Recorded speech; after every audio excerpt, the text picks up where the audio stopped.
హేతుబద్ధమైన హామీలే ఇవ్వాలి, వాటిని నెరవేర్చే మార్గాలను సూచించాలి. స్థానిక ఎన్నికలకు రాష్ట్ర ఎన్నికల సంఘం మార్గదర్శకాలు జారీ చేసింది. హేతుబద్ధమైనటువంటి హామీలు అంటే ఏవైతే మీరు చేయగలుగుతారో చేయగలిగేటివి మాత్రమే చెప్పుర్రా నాయన.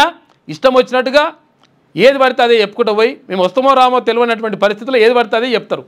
చెప్పిన తర్వాత ఒకవేళ పుసుక్కున అధికారంలోకి వస్తే ఏమవుతుంది? ఇక అవి నెరవేర్చేది లేదు, పీకేది లేదు.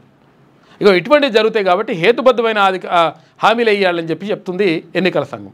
చెప్తుంది కానీ ఇవేం చేయదు. మళ్ళా ఎట్లుంటుంది అంటే ఇది కూరలు లేని పాము, బుస కొడుతుంది అంతే, బుస్ అంటుంది కానీ సపరేట్ కూకుంటుంది. చాలా ఆరోపణలు ఉన్నాయి. ఎన్నిసార్లు నిబంధనలకు విరుద్ధంగా ఎన్ని చేసినా కానీ, ఎన్ని లంకకథలు పడ్డా కానీ మళ్ళీ సపరేట్ కూకుంటుంది. మార్గదర్శకాలు అయితే జారీ చేసింది, మరి ఏం చేస్తారో చూడాలి. హామీలు ఇష్టం వచ్చినట్టు హామీలు ఇచ్చుకుంటూ పోతారు. రాజకీయ పార్టీలు అభ్యర్థులు స్థానిక సంస్థల ఎన్నికల సందర్భంగా రూపొందించే ప్రణాళిక అంటే మేనిఫెస్టోలో నెరవేర్చగల హేతుబద్ధమైన హామీలే పొందుపరచాలని రాష్ట్ర ఎన్నికల సంఘం నిర్దేశించింది.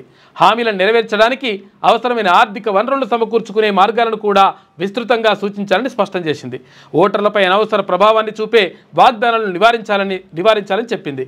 అయితే తెలంగాణ పంచాయతీరాజ్ చట్టం 2018 అనుసరించి స్థానిక సంస్థల ఎన్నికల సందర్భంగా పార్టీలు అభ్యర్థుల ప్రణాళికల విడుదల సందర్భంగా పాటించాల్సిన మార్గదర్శకాలను నిర్దేశించిందంట ఎన్నికల సంఘం.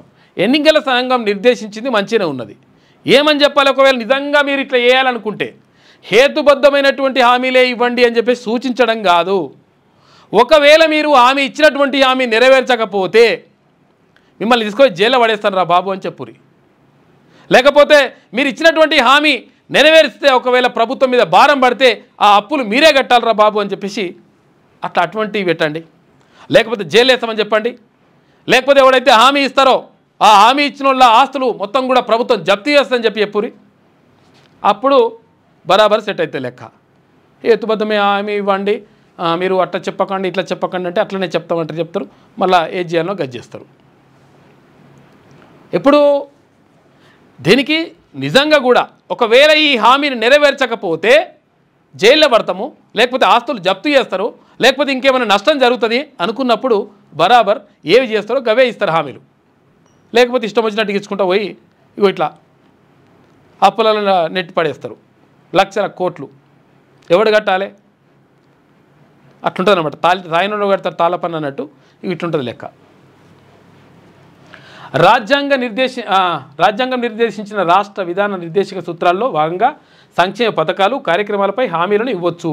వాగ్దానాలు తర్కం, అమలు, విశ్వసనీయత, ఆర్థిక స్తోమతను ప్రణాళిక ప్రతిబింబించాలి. రాజ్యాంగ ఆదర్శాలకు విరుద్ధమైనటువంటి ప్రవర్తన నియమావళిలోని ఇతర నిబంధనలకు వ్యతిరేకంగా ఉండే హామీలు ఉండొద్దు. ఇట్లని కూడా రకరకాలుగా చెప్పేసింది ఎన్నికల సంఘం. చెప్పింది కానీ చేయకుంటే ఎట్లా అనేది మాత్రం దానికి మళ్ళా లేదు, విరుగుడు లేదు. ఒకవేళ మీరు హామీ ఇచ్చిన తర్వాత మీరు నెరవేర్చకపోతే మీ పని చేస్తామనేటువంటి మాట ఏడలేదు. మీ వ్యాపారం అభివృద్ధి కావాలని కోరుకుంటున్నారా? అయితే వెంటనే క్యూనస్ని సంప్రదించండి. Schools, colleges, banks, shops, office promotions, land promotions, political promotions, restaurant promotions, hospital promotions, పుట్టినరోజు వేడుకలు, శుభకార్యాలు, వ్యాపారాలు ఏవైనా, సందర్భం ఏదైనా ఇప్పుడే క్యూనస్ ద్వారా తెలియజేయండి. మీ వ్యాపారాన్ని అభివృద్ధి చేసుకోండి.